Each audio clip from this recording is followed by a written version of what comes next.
In this video, I'm going to be talking about the Canon 6D Mark I, this camera right here. It's been through the wars, but you know, it still works. I'm going to be talking you through my favorite settings on the camera. You might find something that you didn't know that the camera could do, or maybe it's just a refresher on some of the things. I'm not going to go through all of the settings on the camera. I'm just going to go through the things that I like most about the 6D Mark I. So let's get into it.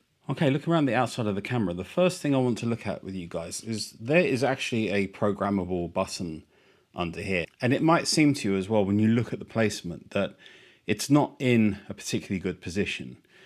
Now, I'll show you something because you see my finger doesn't make contact with the button properly.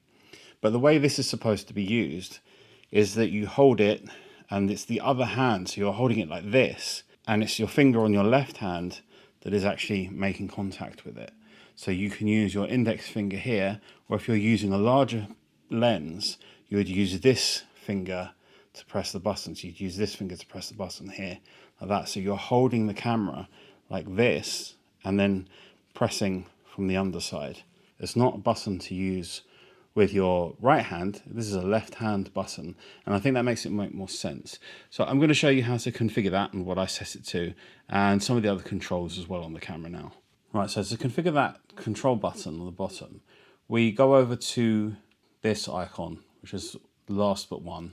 And in the third option here, operations others. And on the fifth tab of that, when we come in, we can scroll through and we see that there's this option here, which is the DOF, which is depth of field preview button.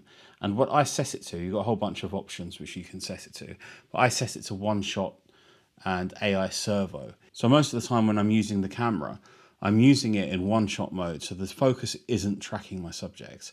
But when I hold that little button down on the front that I was just showing you, that's when it will start tracking the subject. The tracking's okay on the 6D, it can work pretty well, especially with the center focus point. The tracking's excellent with that. And that just gives you quick access to it, which I really like. I think that's good. Now, I use back button focus on the camera when I'm doing landscapes, but I don't use it the rest of the time. There's no right or wrong with this. It's just whatever feels right to you. And I like doing it like that. So you can switch it over just to meter start if you want to just use back button focus.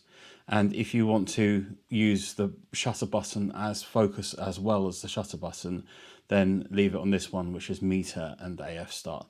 I like giving my thumb something that there's no joystick on here, although we have obviously the sort of D-pad to move the focus points around. But I do like putting this as the ISO button because it's a nice way to push your thumb on here and then you just rotate the front dial and that changes your ISO view, and that works really well. In the operations and others menu on tab 3, you have the lock function. I love this on this camera and I use this so much in the studio when I'm doing portraits. It's this switch at the bottom, which you push it to the side and it will lock your settings, which is brilliant when you're doing studio photography. So you can set it to lock the top dial, which would be shutter speed. You can set it to lock the control dial if you want to lock the focus point. I'll switch that off. And you can set it to lock the rear dial as well. What that means for me is that I'm not going to adjust my exposure by accident. I can lock my aperture and lock my shutter speed. When I'm using flash in a studio, it's perfect because I'm not going to suddenly go above the sync speed of flash or anything like that, or inadvertently change my aperture. Now, you could say, well, you should be checking your camera all the time, but you know what reality is like. You're trying to do things and you're talking to your subjects as well. It's easy to bump those dials. Why not just use the function on the camera? They're giving it to you, so you can make use of that, and I think it's great. So another thing that I do, which people have often asked me about, is the focus mode when I use live view. So you can activate live view. Make sure your switch up here is set to camera, the top one, the white one. Press start and you will see a live view screen like this. And the way that I focus is that I use the focus on the camera and it does this thing where it will drop the mirror back down again in live view. And I get the focus system that's actually in the camera that you get through the viewfinder like this, rather than using the live view focus, which is really, really slow on this camera. So over in the, what is it, fifth tab over, I think, you'll see live view shoots. You want to have that enabled. And the AF mode that I use is quick mode. you'll see you've got two other modes, but the problem with them is that they're really slow because they're using contrast detect, and they just sort of go bzzz, bzzz, bzzz, and it takes forever. So when you use quick mode, you will get this effect which sounds like you're taking a picture. I'm not taking a picture here. This is just it popping the mirror, because the mirror is obviously up in this position, right? So we're getting live view. It pops the mirror back down, focuses, and goes back to live view again. So it's effectively coming out of live view, focusing like normal, and then coming back to live view. That's what's going on. And so when you press your focus button, it sounds like you're taking a photo, but it's not. You just need to take the extra step on the shutter button to actually take that photo. And that's really useful because it's quite quick. It's not fast by live view standards today or anything, but it makes live view very usable for, let's say, static or very slow moving subjects. It's just nice to be able to see your exposure before you take it, and to be able to compose in ways that are maybe not so easy to get to by keeping your eye to the viewfinder.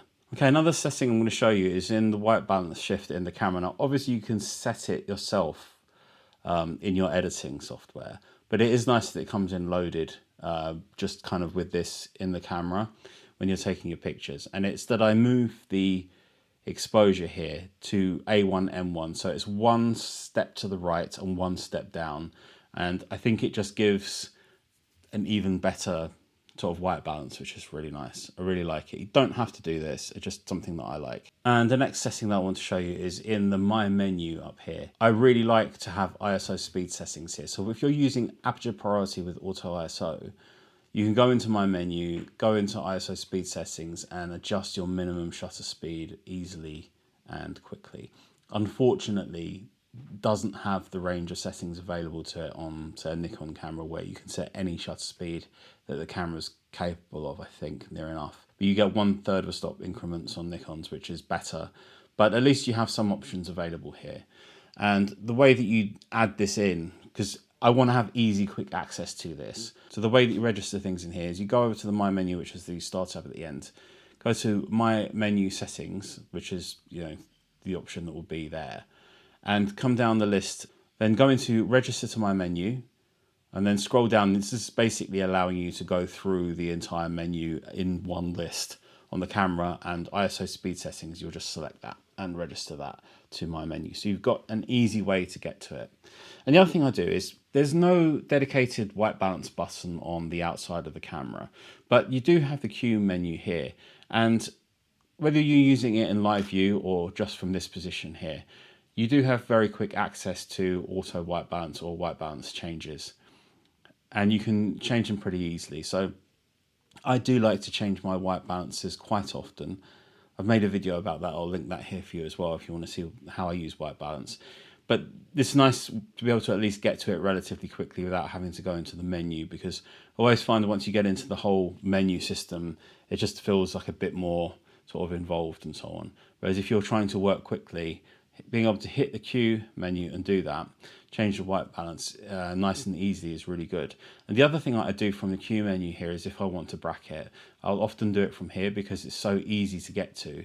It's just here, you go into it, and then you just wind open the shutter dial, and you can see I'm going to take 3 exposures, and you can adjust how many stops they are apart simply by moving the shutter dial. And when you finish with it, you just bring them back to the middle position and hit set, and that's it, it's done. So yeah, that's the only 2 things that I will use the actual Q menu for, but it solves some of the quick access problems of the camera with us not having like sort of enough customizable buttons, if you like, and not enough options on the top plate of the camera. Was there anything that you didn't know there? Leave me a comment down below and let me know. Was there anything that was really useful for you there? Give the video a like if you enjoyed it. Subscribe if you're new here for more content like this, and I will see you again in the next video. Take care. Bye-bye.